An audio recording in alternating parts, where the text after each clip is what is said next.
Oh no. This ain't happening.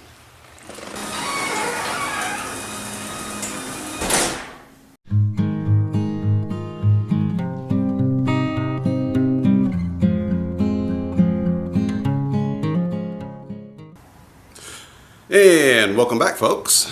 I thank you for watching. I thank all my subscribers. And like I alluded to in that last video, we're just waiting for some good weather to take this boat out. And as you can see, I mean, it's all finished. It's all ready to go. Got the numbers on it. And as you saw in that opening segment there, we've had some snow and some ice and some really cold weather here in the Dallas-Fort Worth area here in the past week or two. And we have more on the way, and it's actually going to be colder this coming weekend than it was that weekend when we had all the snow. I think the forecast lows are down in the teens for several days there. So yeah, we're not going to be taking the boat out. You know, it's a fishing boat. It's not an icebreaker. So in the meantime, I've run across another little project here. So let me take you over to my workbench and just show you what I've got going on. So a few weeks back, I picked up this While I Wait for Warm Weather project right here. It's a Ruger American 22 long rifle bolt action, and it was in good condition overall, except that there was some minor rust on the barrel. Everything else was in good shape. The rifling, the bolt, the trigger group and everything was in good shape. And by the way, this rifle is completely safe because I have the bolt out, and the firing pin is contained in the bolt, and the rifle and the action are over here, and the battery's right here, the firing pin's over there, so this rifle cannot fire. It is completely safe. And I know there are people out there on YouTube who worry about that sort of thing, but this rifle is completely safe, and as a matter of fact, I have not even had a chance to take it out to the range and shoot it yet. But anyway, like I said, I knew it had those rust issues. I tried to polish it out, and I thought I had it. I polished it and touched up the bluing, but within just a couple of days, that surface rust started coming back. I started getting just kind of a little red tint showing up again. So I don't know exactly what's going on with that. This is a first for me. I've never had a barrel that I polished out and oiled. I've never had it start to flash over again like that, and so I don't know if there's some minor pitting underneath that factory hot blue finish, and it's holding some rust, some of the red rust. I don't know. I'm going to have to strip this barrel down and find out what's going on, and more than likely what I'm going to have to do is strip the hot blue off. I don't like to do that.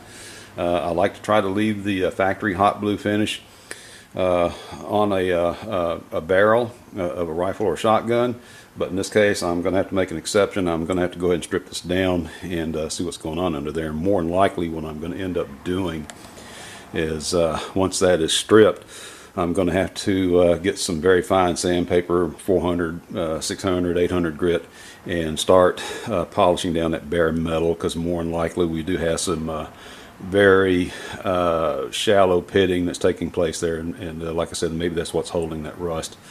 I don't know the history of this rifle. I don't know if something maybe got spilled on it. I don't know if it spent most of its life down by the Gulf Coast. That salt air does tend to corrode things, but we're just gonna have to find out.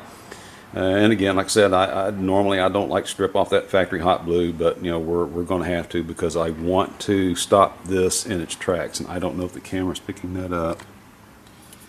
Let me roll that barrel around. And when I finished, and like I said, I thought I had it. I thought I had successfully removed that rust and restored that finish, and touched up that finish, I should say. But it just came right back, and you can kind of see there that little red tint, and then it's kind of all blotchy. I mean, it's got light spots, dark spots. So again, we're going to be stripping it down. Now I'm not going to go all the way up to the receiver. I'm going to stop right about here somewhere, because from here on back to the receiver, it's in really good shape. There's nothing wrong with the bluing there. There's no rust issues there. It's only out in the middle of the barrel right here. And again, I don't know exactly what's going on, and I'm going to have to get that finish stripped off of there so I can find out. And again, I will probably just end up having to polish that real good with some really fine sandpaper. So anyway, I'm going to start that process tomorrow. I'm not going to start that tonight. It's already getting dark, so I'm going to call it a night for tonight. And we'll start that first thing in the morning, and we'll just take you through that whole process. And you know, when I know something, you'll know something. All right, we will see you then. Okay, folks, I'm back. And as you can see right there, I have been working on this barrel. I am working on getting the finish stripped off in the affected area right here.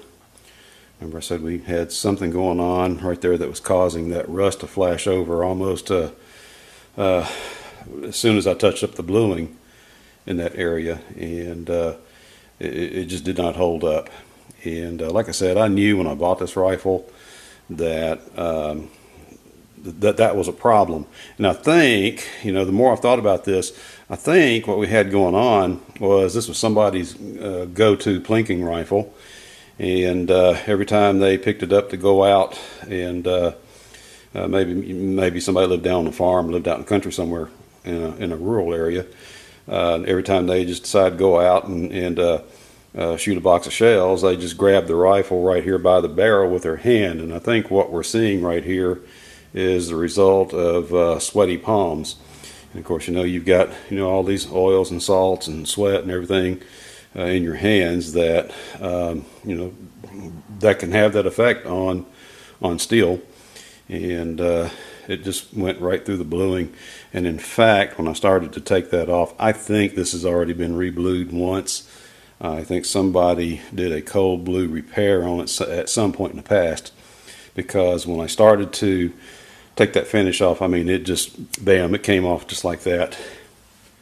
And that pitting, let me get that autofocus to autofocus. Yeah, I think that's a good shot right there.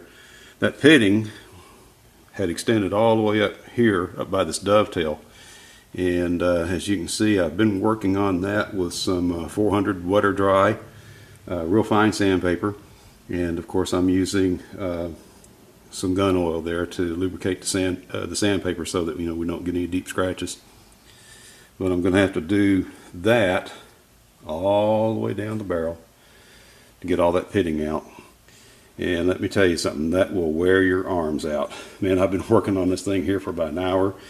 And man, I'm going to have to go back to the gym if I'm going to do too many rifles like this. Because wow, boy, I mean, that wears the arms out real fast. All right, folks, I'm going to keep working on this, and this is going to be time consuming. So what I'm going to do is we're just going to give you some progress reports as we move this along. I will be back. One quick thing, let me show you why this is so labor intensive. I'm not taking the sandpaper and sanding down the length of the barrel. I'm actually sanding the circumference. So what I'm having to do is wrap the paper around the barrel like so, and I'm doing this with one hand and working it this way. And like I said, that's really what's giving my arms a workout. So I'm gonna set the camera up and just kind of show you what I'm talking about. I'll be right back here in a moment. All right, like I said, we're going to give it a little shot of oil. Wrap the paper around it. And I don't have a vise for this. I mean, you know, they make vices just for this, but I don't happen to have one in my back pocket at the moment. Here goes.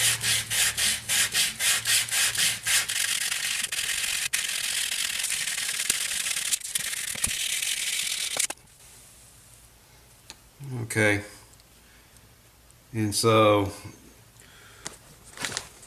that is taking out that pitting. But this is going to be a slow boat from China right here. I mean, this is going to be a lengthy process. And let me see. Let me get that camera to focus. That's that little spot right there I was working. So it's already cleaning up. Like I said, that pitting, it's real shallow, but it's there. And that was what was holding that rust. So, like I said, this is going to take some time. It does wear out the forearms. So we're going to go ahead and just take a little break here, and then I'm going to get back out here and rock on. All right, folks, I will see you here momentarily. Okay, folks, I'm back. Just briefly, though, because it is cold. And remember I mentioned that Arctic cold front that was coming in. Well, it came in, and it has been cold. It's been getting down into the low 20s at nighttime. And we're starting to warm up just a little bit, but it is still cold out here in the garage. So this project is on pause for the moment. But you can kind of see what I've been talking about right there. We've got that kind of that black speckly looking real light corrosion pitting right there. That will polish out. I've already polished out this part of the barrel, but then that's when that cold front came in. I was right in the middle of doing this when that cold front came in, and so like I said, I just hit the pause button. So once it warms back up and it's a little bit more tolerable out here in the garage, we'll get out here and we'll get after it. All right, we will see you then. Well, all right, it's a little bit warmer today. Let's see what we can get done here.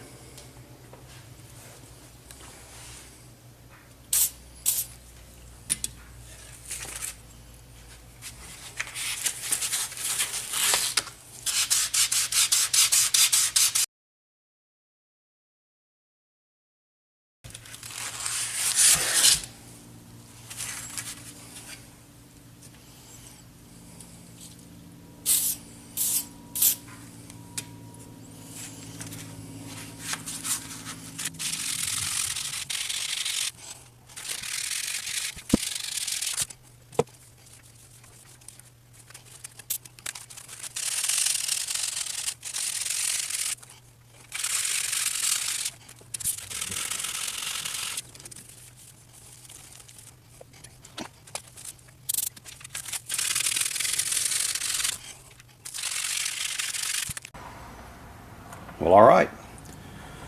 That was about 45 minutes worth of work right there. I did not record the entire 45 minutes. It was just a lot of wet sanding right there, as you saw. But I think we got most of that pitting out of this barrel now. There is still just a little bit down here in this area. I'll come back and touch that up in a few minutes after my arms have rested up and get some blood back in the muscles in my arms. Boy, that, like I said, that does wear you out. I also noticed that I had a little bit of pitting up here towards the receiver end while I was working on this spot. But that's pretty much it. I've been working on that with 400 Wet-R Dry. Of course, I've been using lubricating oil on that. And once I get all of the rest of the pitting out of this barrel, then I will go back over it and polish it with 600. And then we will be ready to re-blue. All right, I'm going to get back to work. Oh boy, that was a workout. Man, that will wear you out. But we got it. We got all those little shallow pits and all those little specks out of that barrel. As you can see right there. She's pretty clean now. And so now the next thing I've got to do is come back and polish this up with a little bit of 600 grit. I just mentioned that here a moment ago. But yeah, whew, man, I think before I start that, I'm going to give my arms a little bit of rest. Like I said, man, this is a workout. But as you can see, she's clean.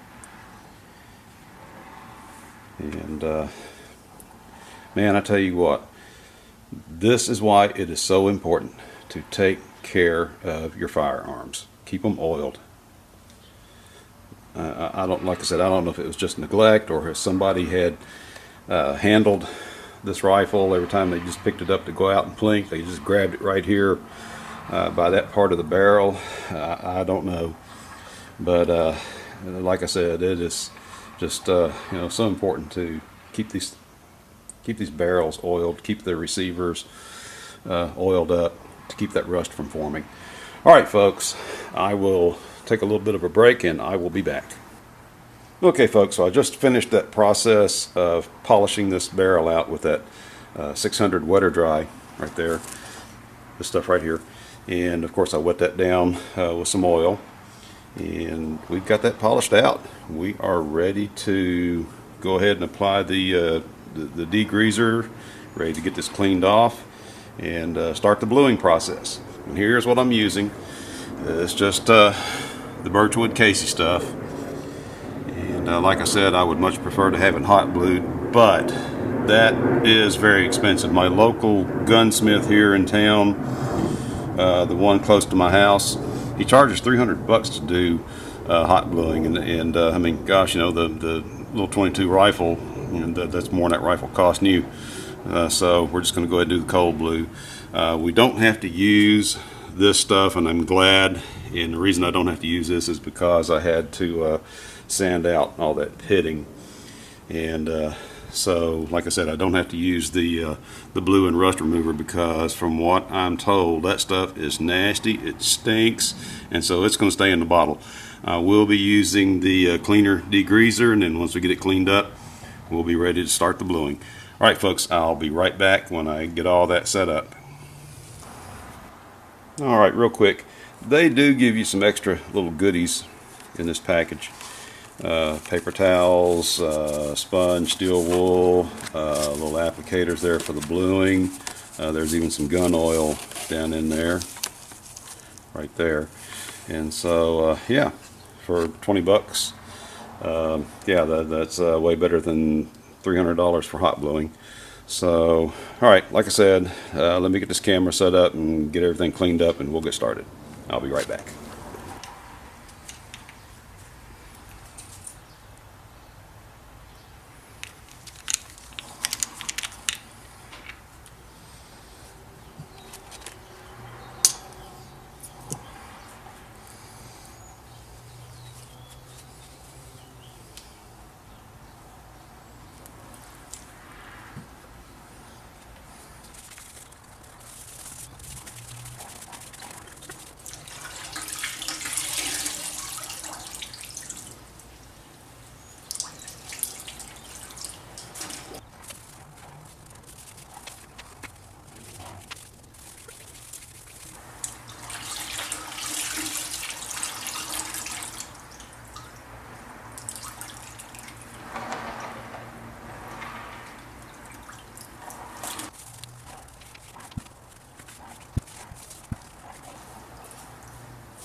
Okay, so that barrel is clean according to the Birchwood casing instructions. They say if you think you've got it clean enough, do it at least 1 or 2 more times. And so I did that. And you saw me there. I had to take a little pointy Q-tip and clean any leftover soap and oil out of that screw hole right there, and that's for the front sight. And so, yeah, I'm confident now that we got her clean enough. And of course, you know, keep my gloves on while I handle that so the oil from my hands does not transfer to that metal. We want to make sure to protect against that. So I'm going to get some clean rags here. These are a little bit damp just from washing that barrel down, and I'm going to change those out, and then we'll get ready to start bluing. Okay, so what you're going to see me do next is I'm going to take my heat gun right here, and I'm just going to warm up that barrel just a little bit. And that's just to take care of any moisture that might be present. You don't have to heat the metal, you know, in order for the bluing to adhere. You know, it doesn't have anything to do with the chemical reaction between the metal and the bluing. And like I said, all I want to do is just warm this barrel up just a little bit. It does not have to be, you know, so hot that you can't touch it or anything like that. We're not trying to heat it to 100 degrees or nothing like that. Just want to get rid of any moisture that might still be present, even though, you know, I've wiped it down and I've given it you know, about 10 minutes to air dry. But still, I just want to take that extra step. All right.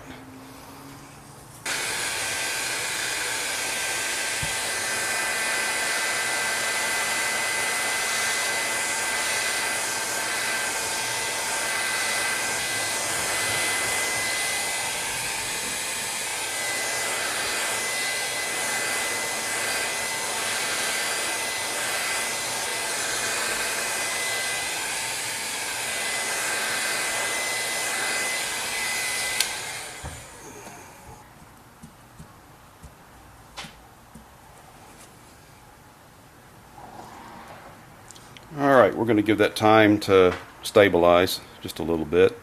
A little bit warm down here on this end. I wanted to make sure to put a little extra heat right here. And again, that's the hole for the screw that attaches the front sight. We'll give that time to cool just a little. I'll be back. Alright, that should be cool enough, so get ready to start the bluing process now, so here goes.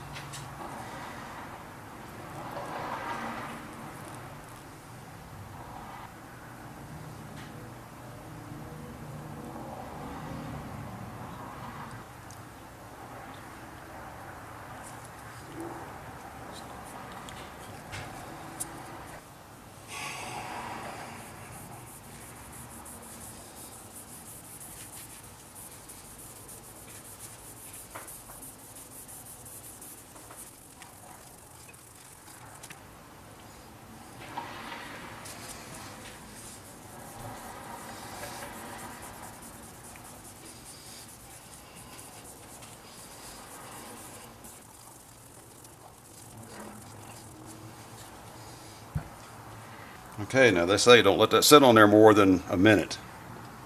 And so you saw it did take me a little bit longer than a minute to, or actually it took me just probably under a minute to apply that. So I'm going to go ahead and rinse it off now.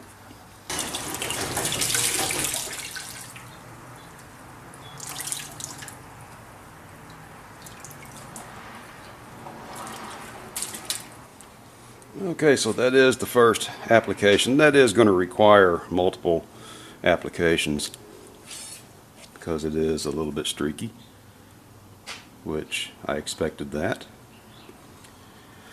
So I'm going to get this polished out with steel wool, and we're going to hit it again, and we're going to keep hitting it until I get it like I like it. Alright, I'll be back. Alright, so that's cleaned up. Polished it a little bit with steel wool. Hit it with the degreaser again, and we're ready for round 2.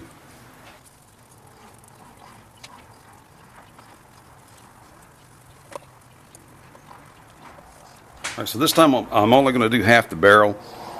I'm going to let that stay on there about another 15 seconds, and we're going to wash it off. Alright, so now I'm going to do the rest of the barrel.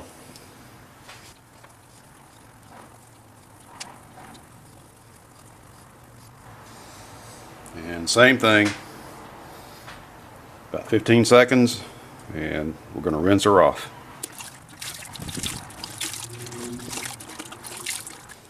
Well, all right, that is 2 applications of the Cold Blue.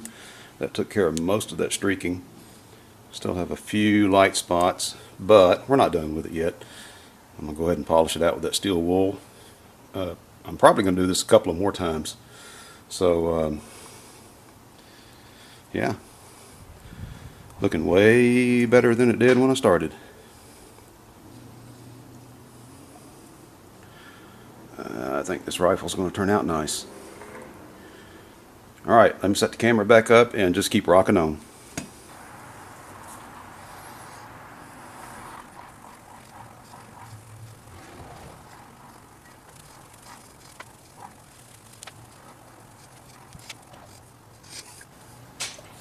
Now back to the cleaner.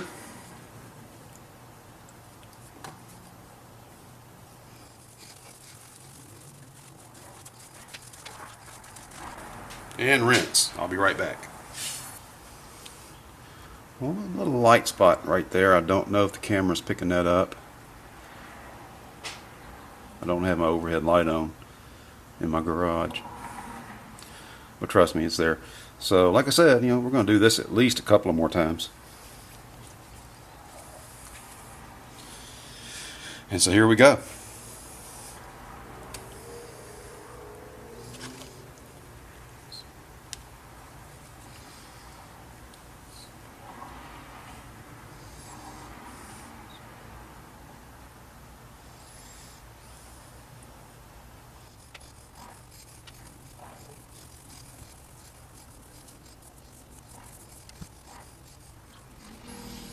And rinse. It's getting there, folks. I'm trying to match it up with the original factory hot blue right here, and I may or may not be able to do that, but hopefully we can get it to a point where it's just not really noticeable. Alright, so let's continue on. Alright folks, I'm going to hit it one more time and then I'll finish the rest of it off camera. So here goes.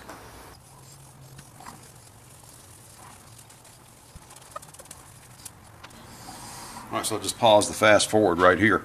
Some folks have recommended that you use a painter's tack cloth to get that steel wool, to get those little remnants of that steel wool off of the barrel. I have done that in the past.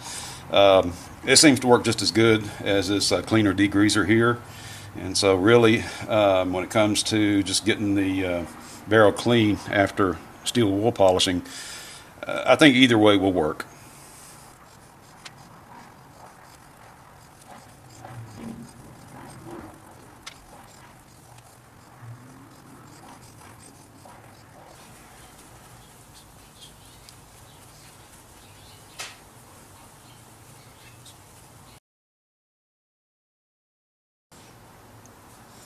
Okay, so it is getting there.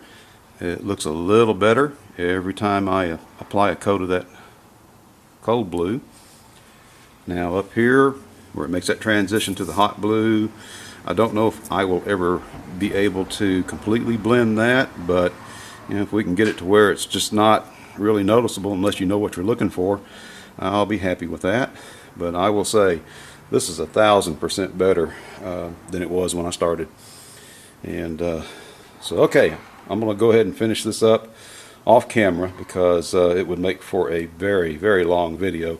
I will probably have to do this maybe 3 or 4 more times, and like I said, it just makes for a lengthy video.